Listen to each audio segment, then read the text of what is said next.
Toujours sur le stand des PSAD, nous accueillons Philippe Berthat, bonjour. Bonjour à vous. Vous êtes généticien, député MoDem du Gard et spécialiste notamment de tout ce qui est affaires scientifiques, mais aussi les maladies orphelines. Les maladies rares. Les maladies rares, d'accord, c'est pas tout à fait la même chose. Non. Et également, vous êtes à l'origine de propositions sur le handicap, je crois. Oui, c'est vrai. Ça, c'était dans le cadre du mandat précédent. J'avais travaillé effectivement sur la prestation compensatoire. Et puis j'avais aussi travaillé, il y a une loi qui doit porter mon nom quelque part sur la suppression de la barrière d'âge de 70 ans pour y accéder. C'est ça. Et puis j'avais aussi fait une proposition de loi sur quelque chose qui est connexe mais un peu différent, sur la simplification des essais cliniques. D'accord. Merci. Donc je le dis parce que c'est vrai que ça nous rapproche de ce secteur des prestations de soins à domicile.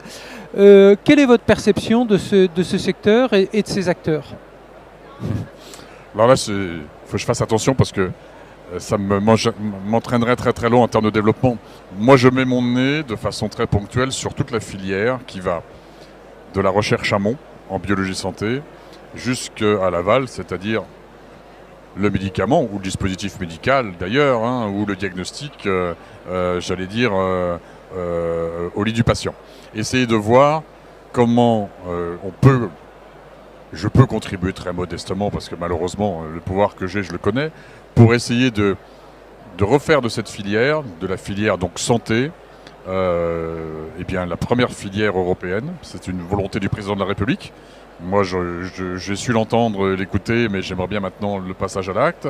Et comment, pour ce faire, simplifier beaucoup de choses et puis aussi attirer des moyens. Je crois que j'ai dans ma vie vu beaucoup de création d'entreprises dans le secteur de la santé.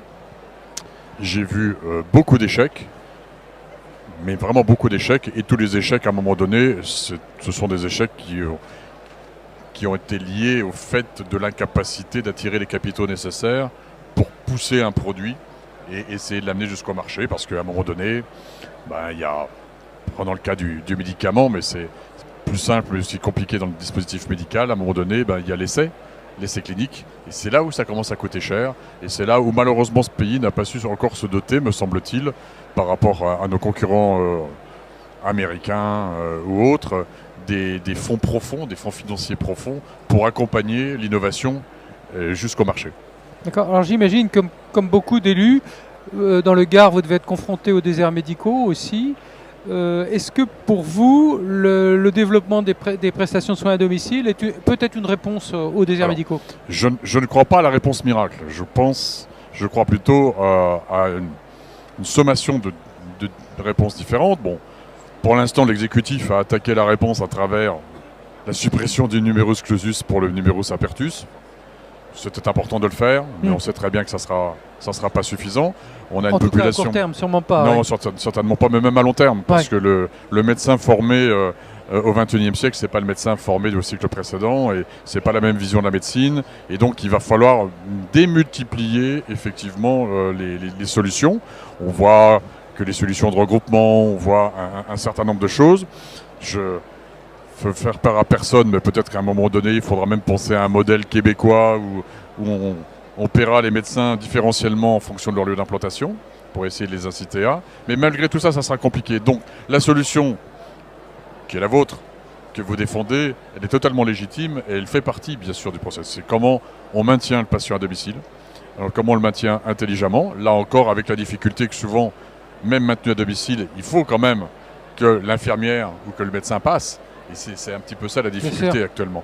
Mais toutes ces solutions, il faut les prendre, il faut les développer, il faut une population vieillissante, besoins croissants.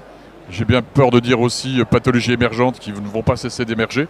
Moi, j'ai vécu toute la phase Covid en tant que parlementaire et j'étais un peu l'accompagnant. On va vivre des épisodes comme ça de façon récurrente, il ne faut pas se le tromper. Donc il faut démultiplier les solutions. Il faut aussi pas forcément, ce qui est très prompt et très, très rapide à faire dans ce pays, c'est notre culture qui se dire qu'on est les meilleurs et qu'on aura notre solution à la française. Non, il faut, je pense, aussi aller copier un peu les solutions qui sont faites ailleurs. Et puis, puisque je connais le calendrier, penser pour toutes ces solutions un peu plus Europe de la santé. D'accord.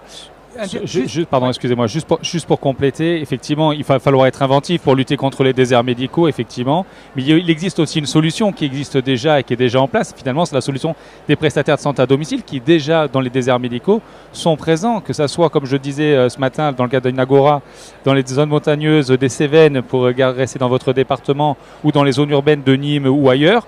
Effectivement, les prestataires de santé à domicile, 24 heures sur 24, 7 jours sur 7, va au domicile du patient, et toujours là avec des professionnels de santé, puisque sur nos 35 000 aujourd'hui salariés dans la prestation de santé à domicile, plus de 6 500 sont des professionnels de santé. Et donc effectivement, nous y allons. Donc nous sommes déjà une des réponses existantes, mais il faut qu'on nous laisse, qu'on nous en donne un petit peu plus, qu'on nous soutienne dans ce genre de démarche. Vous faites partie de ce que j'appellerais le aller vers, et non plus le patient qui va vers. Et ça fait partie de la solution. En plus, on est dans une ère sur laquelle on peut discuter des bienfaits parfois, mais là, justement, c'est le domaine numéro 1 dans lequel je m'enthousiasme actuellement sur ce qui se passe. Je parle de numérique en disant ça, et bien sûr d'intelligence artificielle, c'est bien la santé. Et donc, tous les outils aujourd'hui qu'offre le numérique, et encore plus demain, et l'intelligence artificielle, vont faciliter, me semble-t-il, devraient faciliter le contact, bien sûr, patient et professionnel médical, mais avec un patient qui reste chez lui. Ça, j'en suis convaincu. Donc, ça va vite, ça va aller vite. Maintenant, notre travail, nous, en tant que parlementaires, si je prends cette casquette-là, c'est bien le faire valoir, bien sûr, au niveau de l'exécutif et des décisionnaires, pour que l'accompagnement se fasse et qu'on arrête, et c'est un problème commun sur toutes les thématiques de santé dans ce pays, c'est que la santé est toujours vue, me semble-t-il, je ne sais pas qui je suis pour dire ça, mais comme un coût. Combien ça va me coûter à l'instant T? Et on ne calcule jamais mais ça va me faire économiser combien derrière? Et j'oublie pas, bien sûr, la santé du patient, j'oublie pas l'environnement familial, etc. Mais c'est pas ça. Aujourd'hui, notre système de santé est composé chaque année par une enveloppe budgétaire qu'on appelle le fameux ONDAM, qui est vraiment le parent pauvre et qui en plus est la source majeure d'économie quand économie il y a à faire, et qui ne se pose qu'une seule question, c'est dans l'année 2024, j'ai combien? Eh bien, je ne dépasse pas. Et c'est stupide. Ouais. Moi, dans le domaine, vous avez parlé de maladies rares. Je prends un exemple. Aujourd'hui, moi, j'ai une thérapie génique, one shot, une injection, qui me permet de sauver des gamins qui sont atteints d'amyotrophie spinale. J'ai un problème, c'est que cette injection, elle coûte 2 millions de dollars. Donc, dit comme ça, bien sûr que c'est cher, bien sûr que c'est peut-être trop cher, mais on sait que ça restera très cher.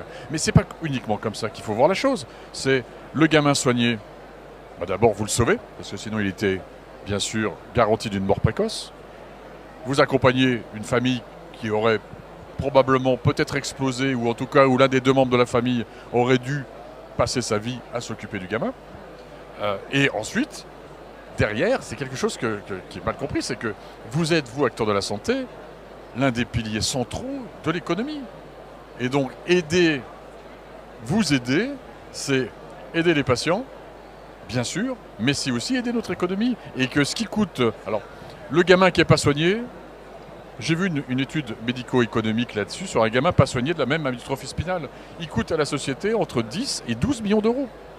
Mais ça, on ne sait pas faire. Ouais, on ne sait pas faire parce qu'on a les yeux rivés sur ce petit budget annuel qui fait l'objet de petites tractations, qui est malheureusement systématiquement en dessous des besoins. On peut parler aussi, vous parlez des déserts médicaux, on pourrait parler aussi de la problématique de l'accès aux médicaments. Le jour où on paiera les médicaments peut-être un peu plus à leur prix, je ne veux pas défendre cette filière-là, dans certains secteurs elle est difficile à défendre, mais peut-être qu'on sera plus compétitif pour attirer les médicaments chez nous et pas les voir partir à l'étranger. Mais voilà, donc on est vraiment sur un changement de paradigme, de réflexion qui est compliqué, et je ne vais pas vous embêter avec ça, mais parce que la santé, c'est le domaine le plus compliqué en termes d'organisation dans ce pays. Parce que vous pensez, vous, probablement ministère de la Santé, moi je pense ministère de la Recherche, je pense ministère du Numérique, je pense ministère de l'Industrie, et tout ça, c'est autant de silos, sans transversalité, et pas avec une vision globale. Même problème d'ailleurs sur, mais ça c'est moins de votre fait, sur public-privé. On est à la rue, enfin, ça ne fonctionne pas comme ça devrait fonctionner. On a aujourd'hui, par exemple, des activités publiques qui n'ont de cesse dans le secteur de la santé, hein, j'entends bien, que de faire compétition à des acteurs privés. Donc ça prouve bien que ces activités publiques ne sont pas au bon endroit. Laissons faire l'économie et mettons les moyens ailleurs. D'accord. Merci beaucoup, Pas de Philippe rien. Bertha.